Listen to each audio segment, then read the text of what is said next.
മുണ്ടക്കൈ ചൂരൽമല ദുരന്ത ബാധിതരോടുള്ള കേന്ദ്ര അവഗണന തുടരുമ്പോൾ വയനാട് ജനതയ്ക്ക് വേണ്ടി പ്രിയങ്ക ഗാന്ധി എം.പി ഇടപെടുന്നില്ല എന്ന് ഡോക്ടർ ജോൺ ബ്രിട്ടാസ് എം.പി. വിഷയത്തിൽ ഒരു നിവേദനം പോലും നൽകാൻ പ്രിയങ്ക തയ്യാറാകുന്നില്ല എന്നും അദ്ദേഹം കുറ്റപ്പെടുത്തുകയാണ്. മുണ്ടക്കൈ ചൂരൽമല ദുരന്ത ബാധിതരോടുള്ള കേന്ദ്ര അവഗണനയ്ക്കെതിരെ ദില്ലിയിൽ LDF വയനാട് ജില്ലാ കമ്മിറ്റിയുടെ നേതൃത്വത്തിൽ നടത്തുന്ന രാപ്പകൽ സമരത്തിലായിരുന്നു അദ്ദേഹത്തിന്റെ ഈ പ്രതികരണം വന്നത്. അതേസമയം വയനാടിന്റെ ആവശ്യങ്ങളിൽ രാഹുൽ ഗാന്ധിയും പ്രിയങ്ക ഗാന്ധിയും മൗനം വെടിയണമെന്ന് അഖിലേന്ത്യാ കിസാൻ സഭ ജനറൽ സെക്രട്ടറി വിഷ്ണു കൃഷ്ണൻ ആവശ്യപ്പെട്ടു.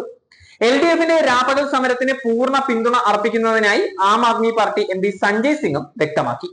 പ്രധാനമന്ത്രി വയനാട്ടിൽ പോയി കുട്ടികൾക്കൊപ്പം ഫോട്ടോ എടുത്തു. പല മാധ്യമങ്ങളിലും ഇക്കാര്യങ്ങൾ വന്നു. എന്നാൽ ദുരന്തത്തിന് ഇരയായവർക്ക് എന്ത് സഹായം നൽകിയെന്ന് സഞ്ജയ് സിംഗ് ചോദിക്കുകയാണ്. മുണ്ടക്കൈ ചൂരൽമല ദുരന്ത ബാധിതരോടുള്ള കേന്ദ്ര അവഗണനയ്ക്കെതിരെ ദില്ലിയിൽ LDF വയനാട് ജില്ലാ കമ്മിറ്റിയുടെ നേതൃത്വത്തിൽ നടത്തുന്ന രാപ്പകൽ സമരം തുടർന്നുകൊണ്ടിരിക്കുകയാണ്. പ്രധാനമന്ത്രിയുടെ വസതിക്ക് മുന്നിലേക്കാണ് ഇന്നും നാളെയും പ്രതിഷേധം സംഘടിപ്പിച്ചിരിക്കുന്നത്. വയനാട്ടിലെ ദുരന്ത നിവാരണത്തിന് സംസ്ഥാനം ആവശ്യപ്പെട്ട 2000 കോടി രൂപ അനുവദിക്കുക, ദുരന്ത ബാധിതരുടെ കടം എഴുതി തള്ളുക തുടങ്ങിയ ആവശ്യങ്ങൾ ഉയർത്തിയാണ് പ്രക്ഷോഭം നടത്തുന്നത്. ദുരന്ത ബാധിതർ ഉൾപ്പെടെ 165 വോളണ്ടിയർമാർ സമരത്തിൽ പങ്കാളികളാകുന്നുണ്ട്. മുണ്ടക്കൈ ചൂരൽമല ദുരന്ത ബാധിതരെ പുനരധിവസിപ്പിക്കാൻ പ്രത്യേക പാക്കേജ് അനുവദിക്കാത്തതിൽ പ്രതിഷേധിച്ച് നരേന്ദ്രമോദി സർക്കാരിനെതിരെ പ്രത്യക്ഷ പ്രതിഷേധത്തിന് LDF ഒരുങ്ങിയിരിക്കുകയാണ്. ഡൽഹിയിൽ ഇന്ന് രാപ്പകൽ സമരം സംഘടിപ്പിച്ചിട്ടുണ്ടായിരുന്നു. പ്രധാനമന്ത്രിയുടെ വസതിക്ക് മുന്നിൽ സമരം സംഘടിപ്പിക്കാനായിരുന്നു തീരുമാനം. CPIM നേതാവ് CK ശശീന്ദ്രന്റെ നേതൃത്വത്തിലുള്ള സമരസമിതിയാണ് സമരം സംഘടിപ്പിച്ചിട്ടുണ്ടായിരുന്നത്.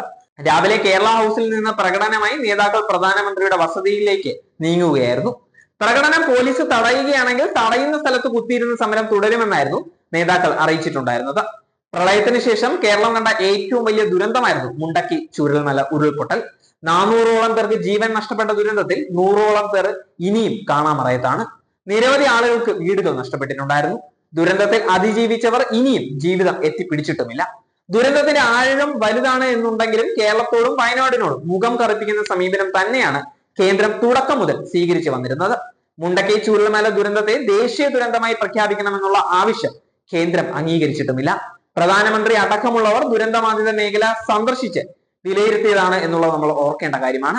2000 കോടി രൂപയുടെ പാക്കേജാണ് വയനാട്ടിലെ പുനരധിവാസ പ്രവർത്തനങ്ങൾക്കായി കേരളം ആവശ്യപ്പെടുന്നത്.